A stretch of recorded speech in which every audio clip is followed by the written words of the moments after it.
gave Donald Trump and Bernie Sanders a big push forward.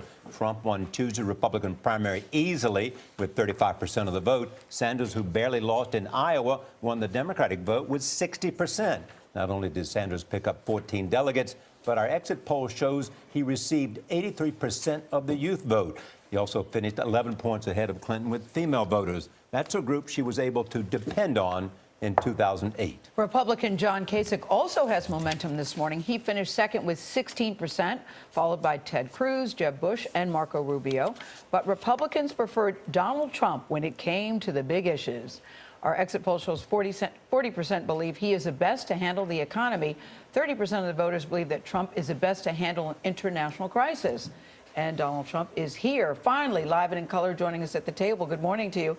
When you walked in, Charlie said, "What took you so long?" We've been asking. We wanted you here at the table. Well, I did an interview. I think, how long has it been since I did the interview with you? 2 or 3 days. No, but years. I'm talking about in your old studio with the black walls. Yeah, that's right. That had to be 20 years ago or more, so it's been a long time. But here we are, live and in color. You're here. Yeah, we're delighted that you're here. Congratulations on the show. I hear really great things. First thing you watch in the morning? I watch it. Yeah. I do. I watch. Congratulations, Donald, last night, because it was a huge win. So now are you feeling unstoppable today? No, never unstoppable. But you know, we had never a great, unstoppable. No, you never. I would never want to say that. But we had a great period of time. The people of New Hampshire have been amazing. The way they just took me in, and I've been friendly with. You know, I have a lot of friends from the area, and I thought I'd do well there. But what made the difference between Iowa and New Hampshire, do you think, for you? Well, I think we did really well in Iowa. I get no credit for it. You know, I came in second. I never did this before. I haven't been a politician. I was with Iowa for 6 months. I was a politician, and I came in second with the largest number of votes ever, except for Ted. And we had the problem with Ben Carson, who I think was really, I thought it was a very unfair thing happened to him. If that didn't happen, I would have won Iowa. So I was happy with Iowa. It did really well. It's sort of interesting. I came in second, but the one that came in third, they made him like a star.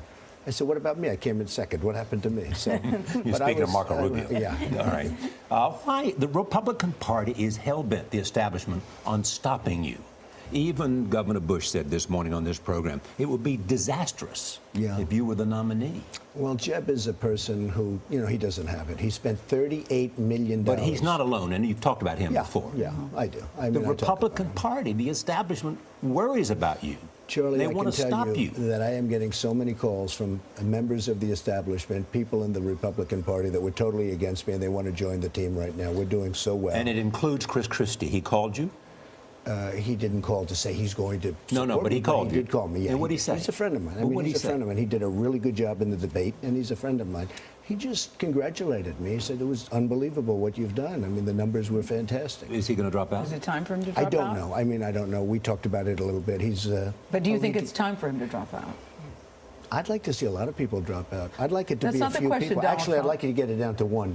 But that's not the question. Okay. Do you think Chris Christie should drop out? I don't know. I don't want to get into that, Gil. Right. I mean, you know, he really is. He's a friend of mine. He's been a friend of mine for a long time, and I thought he was very effective. And I was surprised he didn't do better, frankly.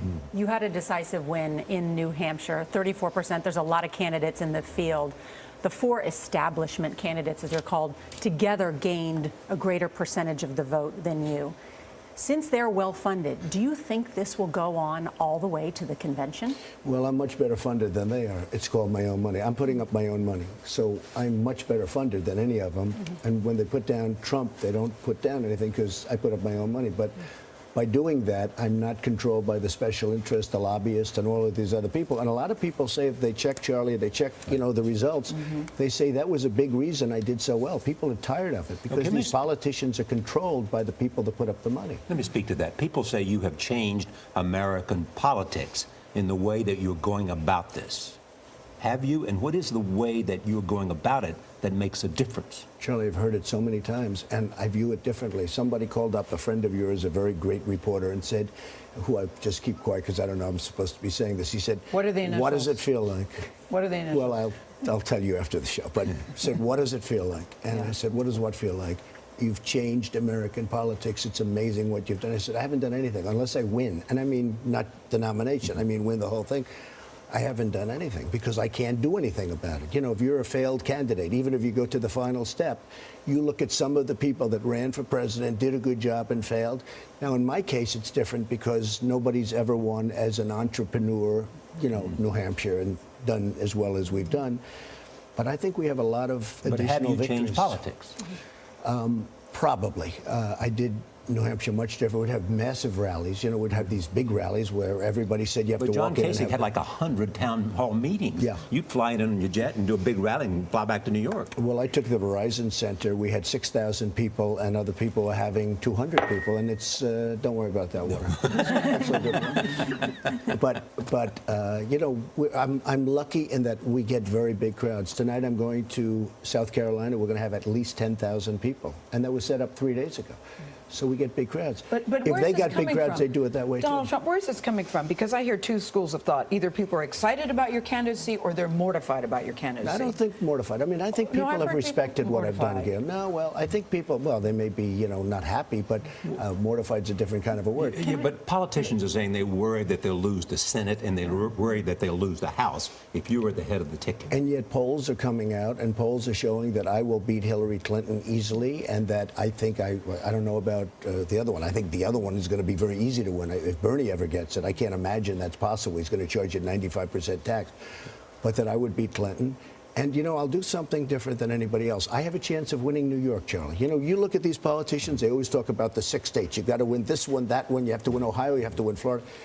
I can change the game because I really have a chance of New York. I'm going to win Virginia. I'm going to win, you know, certain states. I'm going to win Michigan as an example. You going to win poll South numbers- Carolina? Can we get to Oh, the I'm going to issues? win South Carolina. I think so, yes. Are you courting Let's Nikki get, Haley? let's get to some issues. Are you courting Can Nikki we get- Haley? No, I'm not. No, I he's mean, not. she's somebody I know, I like, but I'm not courting her. Okay. Talk about issues. I was with some people who live overseas yesterday, and they're very concerned about what's happening in the Middle East. But yesterday we heard, we get here on the Middle East in a moment, but first, yesterday we heard the Director of National Intelligence, James Clapper, at Congress saying that North Korea's nuclear effort is the top threat to the United States. What would you do to deal with that reclusive country? I would get China to make that guy disappear in one form or another very quickly. And let me tell you, people How do you say, make him disappear and assassinate him, Let or- me just tell you, no, well, you know, I've heard of worse things, frankly. I mean, this guy's a bad dude, and don't underestimate him. Any young guy can take over from his father with all those generals and everybody else that probably want the position. This is not somebody to be underestimated. But why do we China want has China to do control. it? Why I'll don't tell we you do why. it? Because China has control, absolute control of North Korea. They don't say it, but they do. And they should make that problem disappear. China is sucking us dry. They're taking our money. They're taking our jobs. They're doing so much. We have rebuilt China with what they've taken out. We have power over China. China should do that. Now, We Iran, can force the do you Chinese know to take Iran? care of North Korea? I would force the Chinese to do it How would you do economically. Economically, Charlie. They're sucking the money out of us. We have a trade deficit this year with China, $500 billion. They're taking money out of our country. They're taking our jobs. They hold all our debt, too. Well, you know what? I mean, we owe them. Think of it. They take our money, they take our jobs, they take our base, and guess what we owe? We owe them $1.7 trillion, okay? But we have a lot of power over China. Don't underestimate it. So you were saying to Nora's question, you would leave it up to the Chinese. No, I wouldn't leave it up to them. I'd say, you force got to them. do it. You got to do it. And if they Or said it's no, gonna- you would I'd be do very what? tough with them If on they trade. said no, what would you do? I would very strongly stop them from ripping. I'm going to stop them anyway to a certain extent, but maybe I'd do it a little bit more forcefully. One other thing. We make that horrible deal with Iran. The closest partner of North Korea is Iran. Why didn't we put something in there when we're making a deal and when we're giving them $150 billion? Why didn't we do something with Iran where Iran gets in and we force Iran to get in and do something with North Korea? We don't do anything. We should have, when we made that deal is a horror show. It's one of the worst I've ever seen. When we made the deal with Iran, why didn't Kerry say, look, you got to help us out. We have a problem. North Korea, he's playing around with nukes. Because nukes, that's the whole game changer, Charlie. You know, if it weren't for that, we shouldn't even be in the Middle East. But we can't take a chance that somebody plays the nuclear game. So we should have done that also. Yeah. But China, in the meantime, has tremendous power over North Korea, and they take our money. So we have power over China. Ted Cruz Syria may be off Syria may be off the front pages, but the situation there is terrible. It's Still awful. dire, yeah. We have the Defense Secretary Ash Carter in Brussels convening leaders there tomorrow, including Arab states, asking them to do more. They say that we need more U.S. leadership, that we should commit U.S. ground troops. Should we commit U.S. ground troops? Well, you know, Syria is a whole different thing, and you look at what's happening. I view ISIS as very important. And I love the fact that Russia is hitting ISIS. And as far as I'm concerned, they've got to continue to hit ISIS. But you know what Russia is doing in it's an Syria? Russia is hitting, they're hitting the both. groups that we're backing. Sure. And why are we backing the group? We don't even know who those people are. I speak to generals. They're saying we're giving billions of dollars of equipment to people we have no. Here we go again.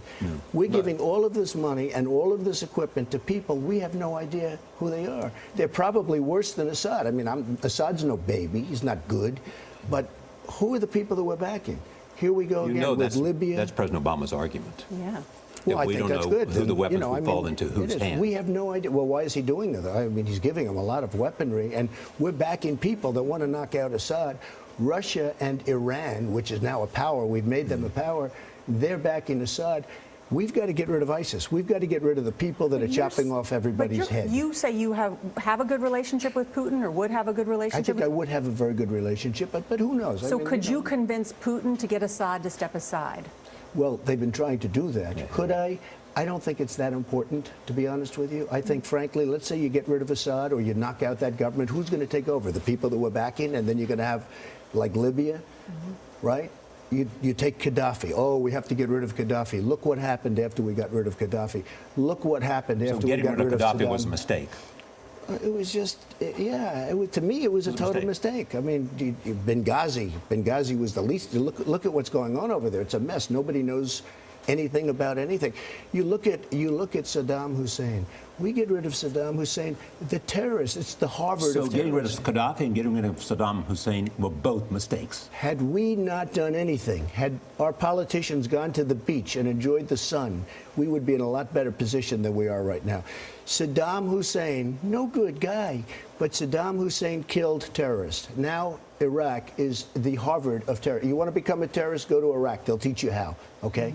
Saddam Hussein was a bad guy. But, you know, one other thing he did, he blocked Iran. I mean, once you knocked out that section, all of us, and I said it in 2003, 2004, I was against the war. I said, you're going to have the Middle East is going to be a mess. They used to fight forever. They couldn't move. They go 10 feet one way, 10 feet the other. Now you have a total destabilization in the Middle East because we knocked out one of the blocks. What's the difference in your appeal and Bernard Sanders' appeal? Because they both are appealing to arguments. They seem to be receptive to arguments against the establishment. Well, I think I am a little bit against the establishment, and he probably is also. I tell you, the one thing we have in common is trade.